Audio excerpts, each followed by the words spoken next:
श्रोताओं का स्वागत है। आज हम छत्तीसगढ़ के जो विशाल जंगल हैं उनकी दुनिया में झांक रहे हैं। हाँ, छत्तीसगढ़ के वन। हमारे पास कुछ सरकारी आंकड़े हैं, ISFR रिपोर्ट है और कुछ नोट्स भी हैं। कोशिश ये रहेगी कि फटाफट समझें कि यहाँ के जंगल कितने बड़े हैं, कैसे हैं, क्या अहमियत रखते हैं। और ये जानना जरूरी भी है। हाँ बिल्कुल।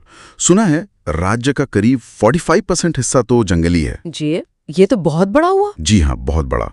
और ये सिर्फ जमीन नहीं, ये छत्तीसगढ़ की पहचान, वहाँ की अर्थव्यवस्था, पर्यावरण, संस्कृति, सबका एक अहम हिस्सा है। सही कहा।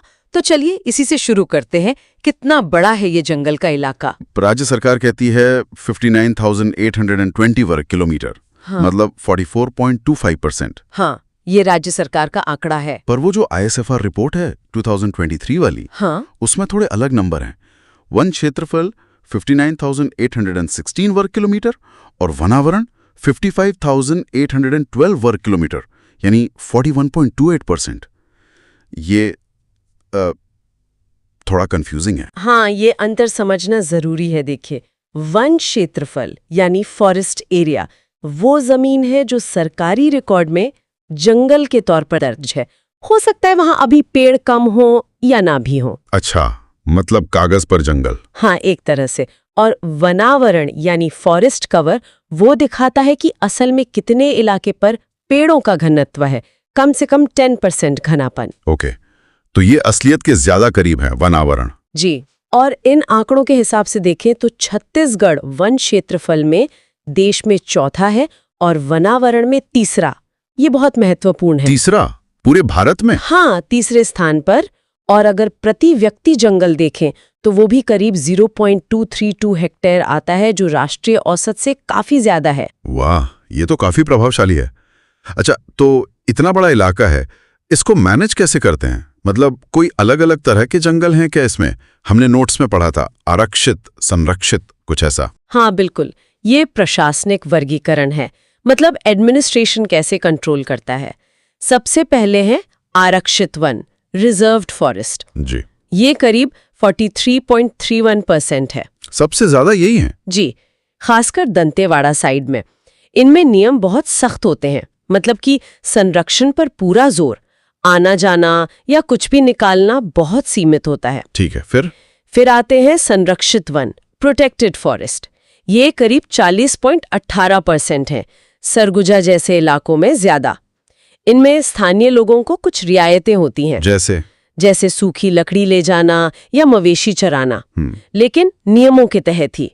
यहाँ संरक्षण भी है और स्थानीय जरूरतें भी देखी जाती हैं। अच्छा, एक संतुलन बनाने की कोशिश। हाँ, और तीसरे हैं अवर्गीकृत वन, अनक्लासिफाइड फॉरेस्ट।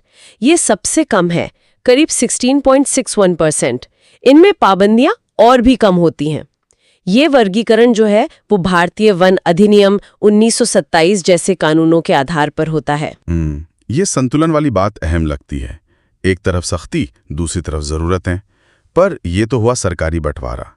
जमीन पर पेड़ कैसे दिखते हैं? मतलब किस तरह के जंगल हैं? सुना है साल यहाँ का खास पेड़ है। हाँ बिल्कुल सही। साल तो राजकीय वृक्ष भी है और बस्तर को तो साल वनों का द्वीप कहते ही हैं। अच्छा, अगर प्रजातियों के हिसाब से देखें तो सबसे ज्यादा, करीब 50% से थोड़ा ज्यादा मिश्रित वन है। मतलब इसमें कई तरह के पेड़ एक साथ होते हैं। तो बायोडायवर्सिटी ज्यादा होगी इनमें। बिल्कुल, ये जैव विविधता के लिए बहुत अच्छे होते हैं।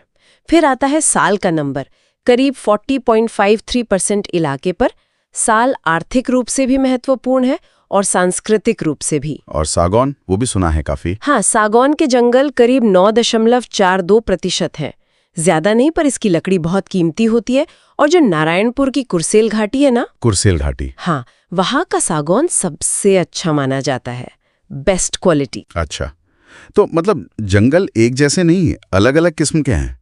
क्या बारिश या मौसम का भी कुछ असर होता है इन पर? हाँ बिल्कुल, भौगोलिक आधार पर भी वर्गीकरण है।